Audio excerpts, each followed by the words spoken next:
My school's bullies tormented me for having autism while their mom ran for PTA president on an anti-bullying platform, so I let them beat me up on election day and expose their hypocrisy in front of the entire school board. When I was in junior high, I stopped hanging out with the bullies in my class, so their ringleader Bryce told them to gang up on me. They never cared about me having autism before, but now they made it their favorite thing to mention. Bryce Scallywag and his friends would make exaggerated flapping motions whenever I walked by. Then it escalated to stealing my noise-canceling headphones and hiding them in trash cans. By January, they were shoving me into lockers and filming my meltdowns to post on the school meme page run by students. The first time it happened, I tried going to the guidance counselor. When I walked in, Mrs. Saratoga barely looked up from her computer. "Can I talk to Principal Williams about Bryce and his friends?" I was then interrupted by her looking up at me with this condescending smile. "I know exactly what you people do. Always thinking that normal teenage interactions count as bullying.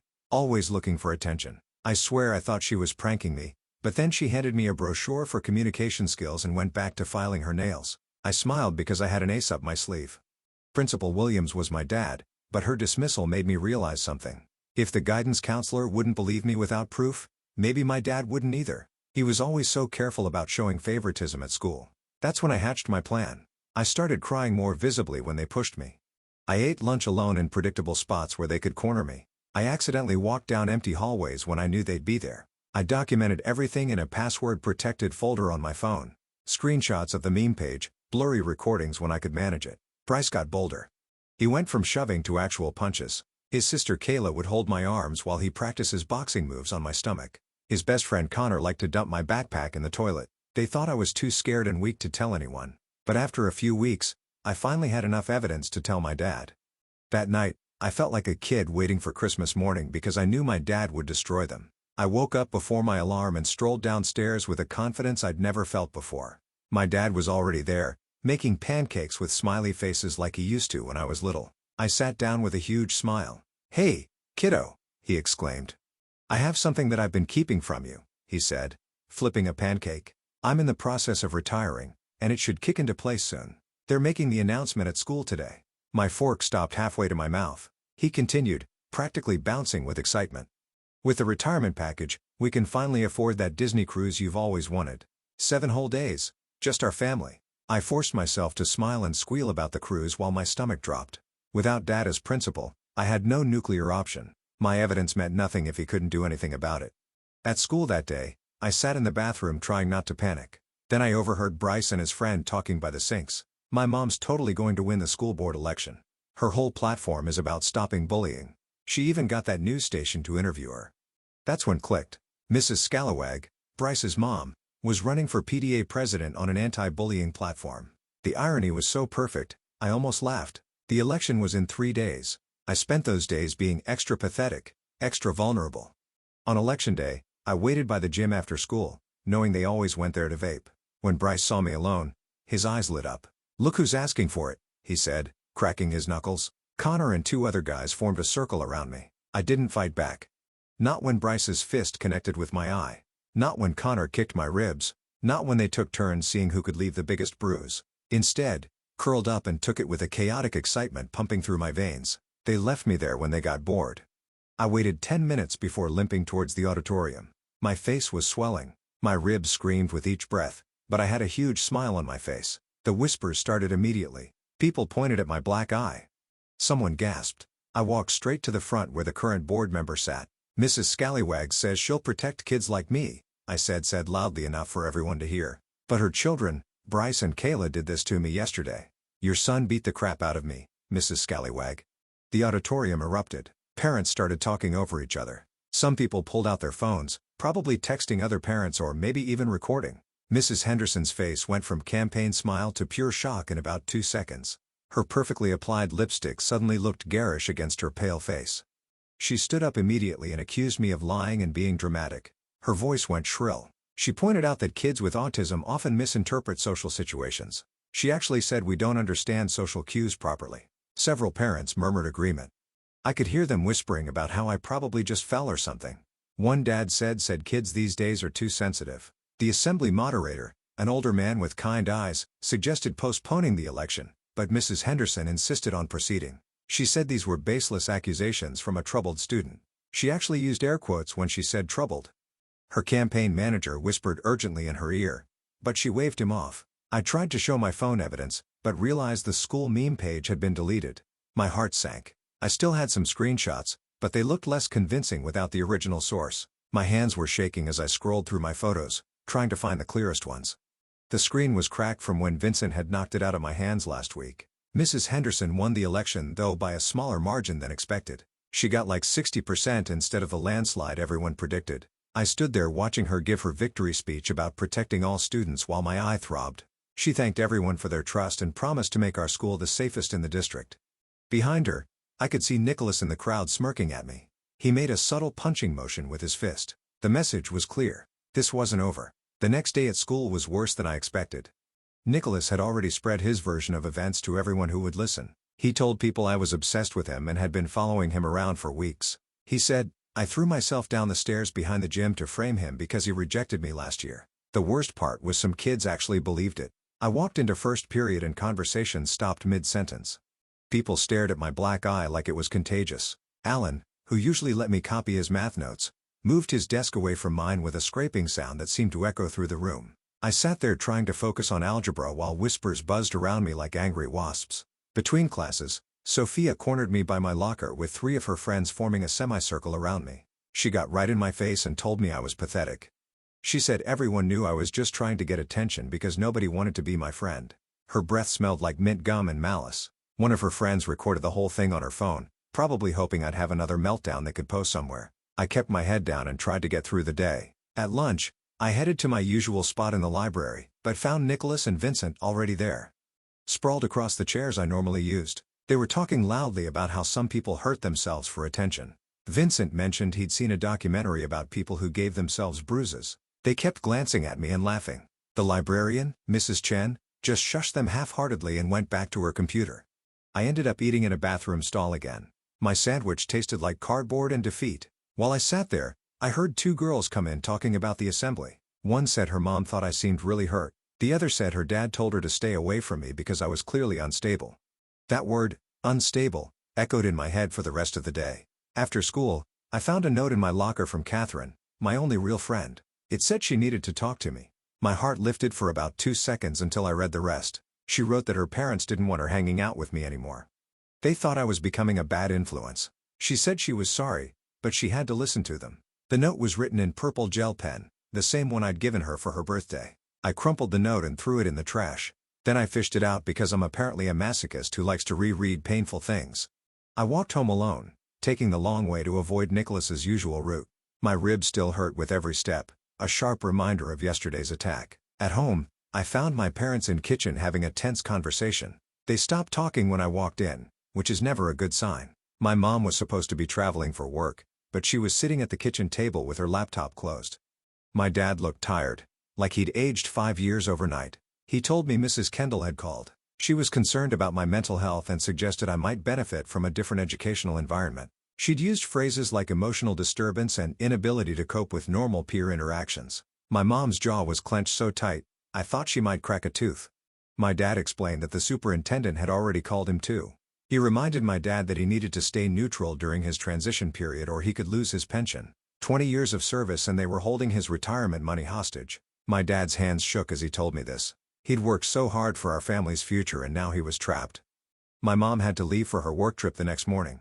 She hugged me extra long and promised we'd figure this out when she got back. She told me to document everything and stay strong, but I could see the worry in her eyes. She was leaving her kid in a war zone and we both knew it. The next few days blurred together in a haze of humiliation.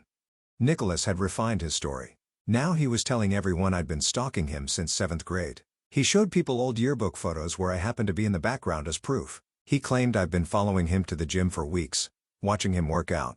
Some girls started calling me creepy. Even teachers looked at me differently. Vincent backed up every word. He told people he'd seen me taking pictures of Nicholas during PE. He said I'd written Nicholas love letters that they had to throw away because they were so disturbing. None of it was true, but the truth didn't seem to matter anymore. The story had taken on a life of its own. At lunch, I sat alone at a table in the corner of the cafeteria. Nicholas walked by with his whole crew and loudly announced that stalkers shouldn't be allowed in school. He said it loud enough for the lunch monitors to hear. They did nothing.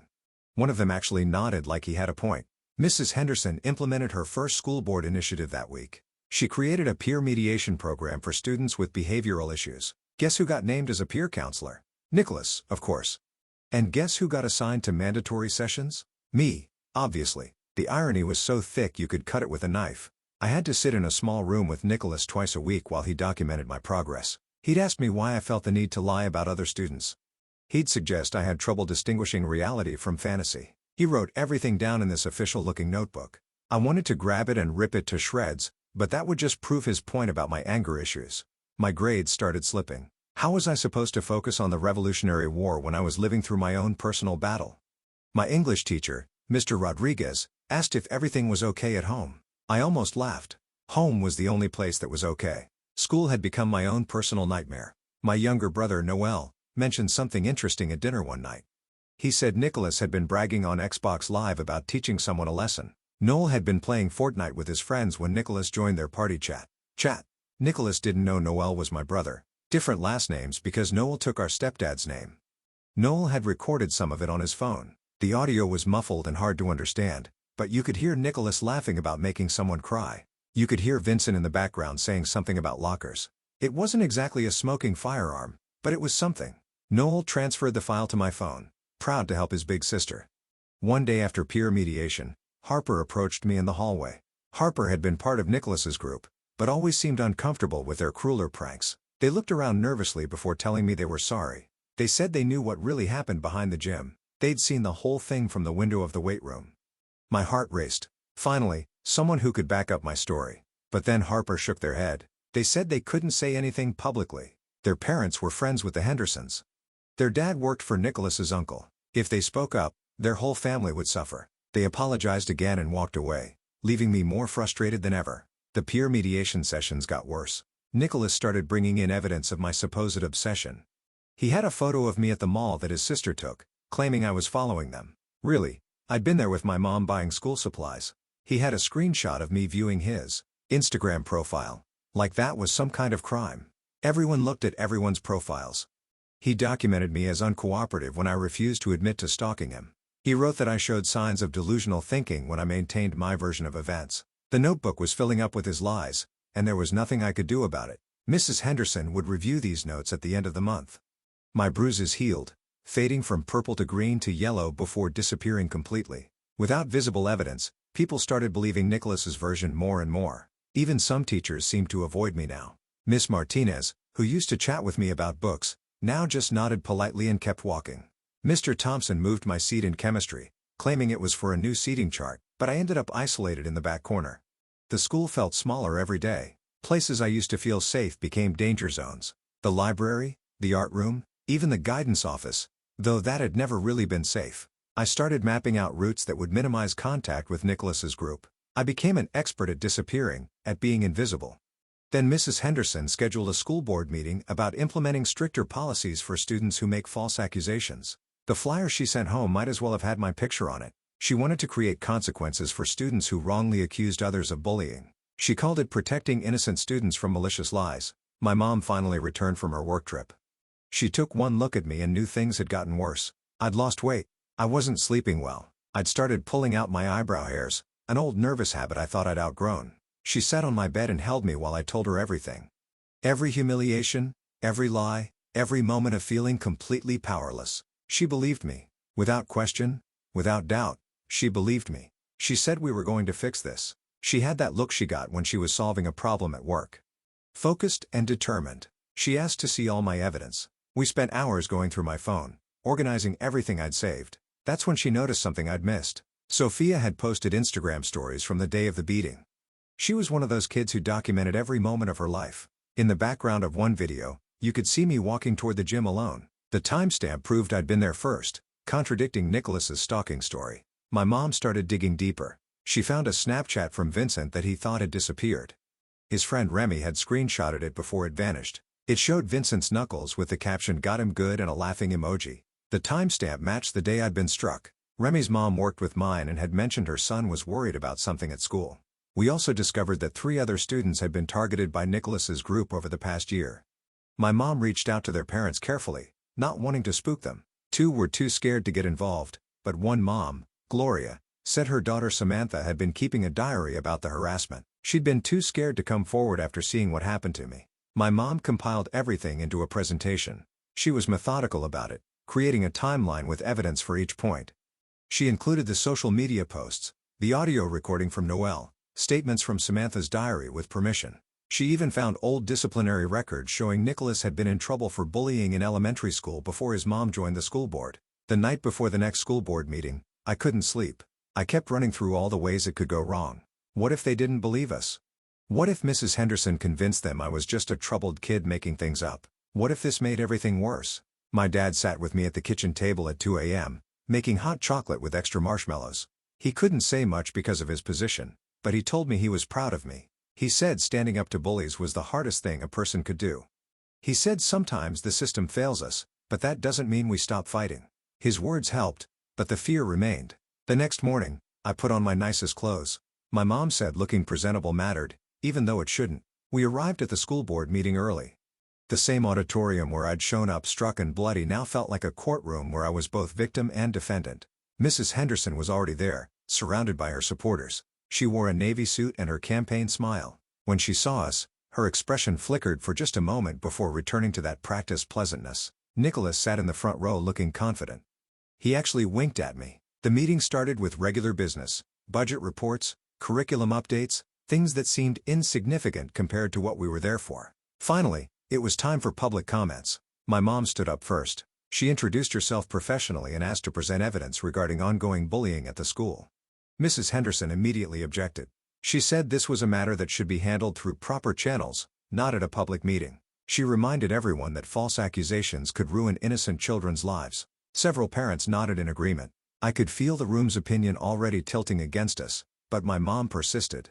She pulled up her presentation on the projector they used for budget reports. The first slide showed the Instagram story with me walking alone toward the gym. She explained how this contradicted claims that I had been stalking anyone. The timestamp was clear. The location was unmistakable. She moved through each piece of evidence methodically. The Snapchat of Vincent's knuckles caused a stir. Parents started whispering. Mrs. Henderson's face went from confident to concerned. When my mom played the audio recording from Noel, you could hear a pin drop in the room. Nicholas's voice was distorted but recognizable, laughing about making someone cry. Then something unexpected happened. Harper stood up. Their parents tried to pull them back down, but they shook them off. They walked to the microphone and said they'd been a coward. They confirmed they'd seen Nicholas and his friends attack me behind the gym. They described what they'd witnessed in detail. Their voice shook, but they kept going. That opened the floodgates. 2 other students came forward. A girl named Diana said she'd seen Vincent dumping my backpack in the toilet multiple times. A boy named Arden admitted he'd been pressured to share the meme page posts, but had refused. Even a lunch monitor finally spoke up, saying she'd seen concerning behavior, but hadn't known how to report it. Mrs. Henderson tried damage control. She said teenagers sometimes got carried away. She suggested peer mediation could resolve these issues. She actually had the nerve to point out that her son had been volunteering as a peer counselor. Someone in the back actually laughed at that. The board voted to launch a formal investigation. It wasn't the immediate justice I'd hoped for, but it was something. Nicholas was suspended for 2 weeks pending the investigation. Vincent got 1 week. Sophia faced no consequences because technically, she hadn't been caught doing anything on school property. The injustice of that burned, but I tried to focus on the partial victory. Mrs. Kendall claimed she'd just been following protocol. She said she couldn't have known the situation was serious without proper documentation. She kept her job, but had to attend additional training on recognizing bullying. It felt like a slap on the wrist for someone who dismissed my pain so easily. My dad used his remaining time as principal to push through some anti-bullying policies. They weren't as strong as he wanted.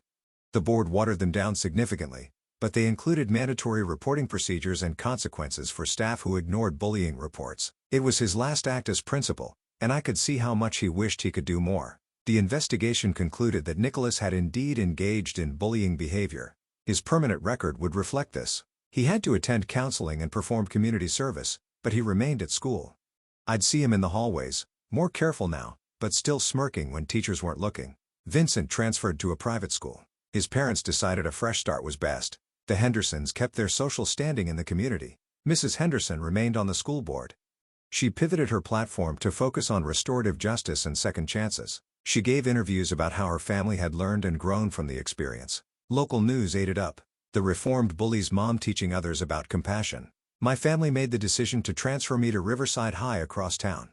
It meant waking up an hour earlier, and my mom driving me before work, but it also meant hallways where nobody knew my story. It meant teachers who didn't look at me with pity or suspicion. It meant a chance to just be a student again. On my last day at my old school, I cleaned out my locker one final time. Catherine was there, cleaning out hers a few lockers down. We made eye contact and she mouthed, "I'm sorry." I nodded and kept packing. Some friendships couldn't survive the pressure and I was learning to accept that. Nicholas passed by as I carried my last box to the car. He didn't say anything, but made a subtle gesture with his fist. The message was clear. He'd won. He was still there, still popular, still protected by his mother's position. And I was the one leaving. But as I drove away with my mom, I realized something. I'd spoken up. I'd fought back. I'd refused to be silenced. At Riverside, I found my people. Kids who understood sensory overload and social struggles. Teachers who saw my autism as a difference, not a deficit. I joined the robotics club and discovered I was really good at coding. I made friends who liked me for who I was, not despite it. The nightmares about Nicholas faded, replaced by dreams about college and future possibilities. 6 months later, I heard through social media that 3 more students had come forward about Nicholas. His pattern of behavior was becoming impossible to ignore. Mrs. Henderson quietly stepped down from the school board, citing personal reasons. Nicholas finished high school with a reputation that followed him. Sometimes justice comes slowly, but it does come. I graduated from Riverside with honors. My dad, now happily retired and teaching part-time at the community college, cried at my graduation. My mom took approximately 1 million photos. Noel, now taller than me, whooped embarrassingly loud when they called my name. I walked across that stage knowing I'd survived something that tried to break.